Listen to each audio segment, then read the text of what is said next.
উন্নয়নের ছোঁয়া লাগেনি ময়মনসিংহের ফুলবাড়িয়ার সড়কগুলোতে। সংস্কারের অভাবে মরণ ফাঁদে পরিণত হয়েছে প্রতিটি সড়ক। ঝুঁকি নিয়ে চলাচল করতে হচ্ছে বাসিন্দাদের, আর সড়কের বেহাল দশার কারণে নষ্ট হচ্ছে যানবাহন। এতে ক্ষতির মুখে পড়ছে পরিবহন শ্রমিক ও মালিকরা। উপজেলা প্রশাসন বলছে, সড়ক মেরামতে সংশ্লিষ্টদের নির্দেশ দেওয়া হয়েছে। ময়মনসিংহ থেকে আওলাদ রুবেলের প্রতিবেদন।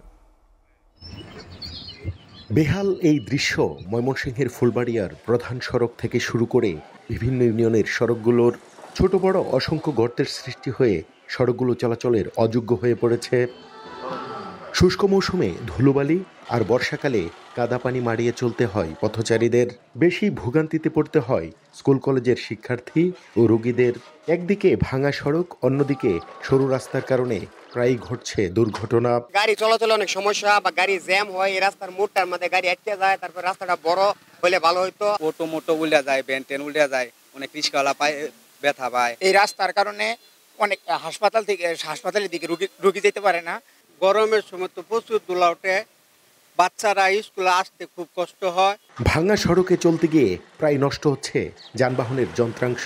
এতে ক্ষতির মুখে পড়ছেন পরিবহন শ্রমিক ও চালকরা। আমাদের বেরিং জায়গা ওইটা জায়গা এই বাতি ভেঙে যায়, এটা সেটা বিভিন্ন ধরনের আমাদের ক্ষতি হয়। ফুলবাড়িয়ার কথা শুনলে আমাদের ভয় করে। আমাদের রাস্তাঘাটটা এরকমই খারাপ। সড়কের করুণ অবস্থার কথা স্বীকার করে উপজেলা নির্বাহী কর্মকর্তা জানান, বিভিন্ন প্রকল্পের মাধ্যমে সড়কগুলো মেরামতের জন্য সংশ্লিষ্ট বিভাগকে বলা হয়েছে। আমরা যে সামনে এডিপি প্রকল্প বাস্তবায়ন করব, আমরা মিটিং করতেছি যে এই প্রকল্পগুলা এই রাস্তা মেরামত বা রাস্তা সংস্করণ যাই বলি না কেন, সেগুলোর কাজে যথাযথভাবে আমরা লাগাবো ইনশাআল্লাহ। নিরাপদ ও স্বস্তিদায়ক যাতায়াতের জন্য প্রশাসনের কার্যকর পদক্ষেপের বাস্তবায়ন দেখতে চায় ফুলবাড়িয়াবাসী। আওলাদ রুবেল, এসটিভি, ময়মনসিংহ।